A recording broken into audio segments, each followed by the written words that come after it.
Hi guys, welcome back to Car Garage. Car Garage ഇന്ന് വന്നിരിക്കുന്നത് നമ്മളുടെ ഒരു 2006 മോഡൽ ഇന്നോവ ഇവിടെ ടൈപ്പ് 4 കൺവേർഷൻ കംപ്ലീറ്റ് ആയിട്ടുണ്ട്. നമ്മളിതൊരു മലപ്പുറത്ത് പോയി എടുത്ത വണ്ടിയാണ്. ഇതൊരു സിൽവർ കളർ വണ്ടിയായിരുന്നു. ഇതിനെ അവൻഡോ ബ്രോൺസ് എന്ന് പറഞ്ഞിട്ട് നമ്മളുടെ ക്രിസ്റ്റയ്ക്ക് വരുന്ന കളറാണ് ഇതിന് അടിച്ചിരിക്കുന്നത്. വണ്ടി ഫുള്ളായിട്ട് തന്നെ കംപ്ലീറ്റ് ആയിട്ടുണ്ട്. ഫ്രണ്ടിൽ പ്രൊജക്ടർ ഹെഡ്ലൈറ്റ് കൊടുത്തിട്ടുണ്ട്. ഡെല എന്ന് പറയുന്ന കമ്പനിയുടെ ഫോഗ് ലാമ്പ് കൊടുത്തിട്ടുണ്ട്.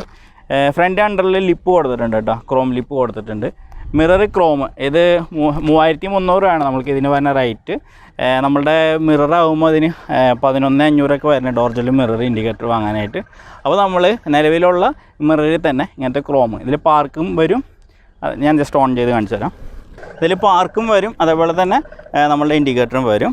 3300 രൂപയ്ക്ക് ഈ ഒരു പ്രോഡക്റ്റ് കുഴപ്പമില്ല, നല്ലൊരു പ്രോഡക്റ്റാണ്.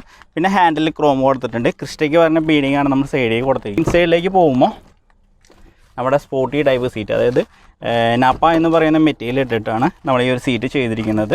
സാധാരണ ടൈപ്പ് സീറ്റായിരുന്നു ഈ വണ്ടിയുടെ. ഇതിപ്പോൾ ഗിയർ ലിവർ, സ്റ്റിയറിംഗ് വീല്, നമ്മുടെ ഹാൻഡ് റെസ്റ്റ്, അതേപോലെ തന്നെ ഡോർ പാഡും കാര്യങ്ങളെല്ലാം മാച്ച് ചെയ്ത് നല്ലൊരു രീതിയിൽ നമ്മുടെ ഈ ഒരു സീറ്റ് വർക്ക് ഇവിടെ ചെയ്തിട്ടുണ്ട്. പിന്നെ ബാക്ക് സൈഡിൽ അതേപോലെ തന്നെ ഇത് 7 സീറ്റ് വണ്ടി ആയതുകൊണ്ട് തന്നെ ബാക്ക് സൈഡിലും നമ്മൾക്ക് സ്പോർട്ടി ടൈപ്പ് തന്നെ ആക്കണം. അപ്പോൾ ബാക്ക് സൈഡ് നമ്മൾ സ്പോർട്ടി ടൈപ്പ് ആക്കിയിട്ടുണ്ട്. അവരെ ചോക്കിൻ്റെ പാടുകളുണ്ട് കേട്ടോ, തുടച്ചാൽ പോവേ. ബാക്ക് സൈഡ് ഇതേപോലെ സ്പോർട്ടി ആക്കിയിട്ടുണ്ട്. ഏറ്റവും ബാക്കിൽ നോർമലായിട്ട് എങ്ങനെയാണ് സീറ്റ് വരുന്നത് ആ ടൈപ്പാണ് ഏറ്റവും ബാക്കിൽ വരുന്നത് കേട്ടോ.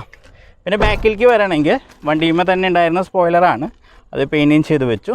ഇതും ഫോർച്യൂൺ ടൈപ്പ് വൈപ്പറാണ്, അതും നമ്മൾ ജസ്റ്റ് പെയിൻറ്റ് ചെയ്ത് വെച്ചിട്ടുണ്ട്. 2 LED ടൈപ്പ് ടൈലൈറ്റാണ് കൊടുത്തിരിക്കുന്നത്. പിന്നെ normally matrix type bumper reflector കൊടുത്തിട്ടുണ്ട്. നമ്മളെ ഈ ഒരു ബീഡിങ് നമ്മൾ ആദ്യം കൊടുത്തിരുന്നില്ല, ഇപ്പോൾ നമ്മൾ വെച്ച് കൊടുക്കേണ്ടതാണ്. 3M ടേപ്പ് പറഞ്ഞൊരു ബീഡിങ് ആണ്. അപ്പോൾ ഈ ഒരു ഗ്യാപ്പ് ഒട്ടും കാണിക്കാത്ത രീതിയിൽ ഇവിടെ ഫിനിഷിങ് കിട്ടുന്നുണ്ട് കേട്ടോ. പിന്നെ സൈഡിലും ഈ സൈഡും നമ്മൾ നേരത്തെ പറഞ്ഞ മാതിരി തന്നെ ഈ വണ്ടിക്ക് അലോയ്സും വീലൊക്കെ കാര്യങ്ങളൊക്കെ ഉണ്ടായിരുന്നതാണ്. അപ്പോൾ ഇങ്ങനെയൊക്കെയാണ് നമ്മൾ ഈ ഒരു വണ്ടി ചെയ്തിരിക്കുന്നത്. ഓക്കെ, അപ്പോൾ നോർമലി 2006 വണ്ടിയായിരുന്നു. ആ വണ്ടീനെയാണ് നമ്മൾ ഈ ഒരു ലുക്കാക്കി മാറ്റിയിരിക്കുന്നത് കേട്ടോ.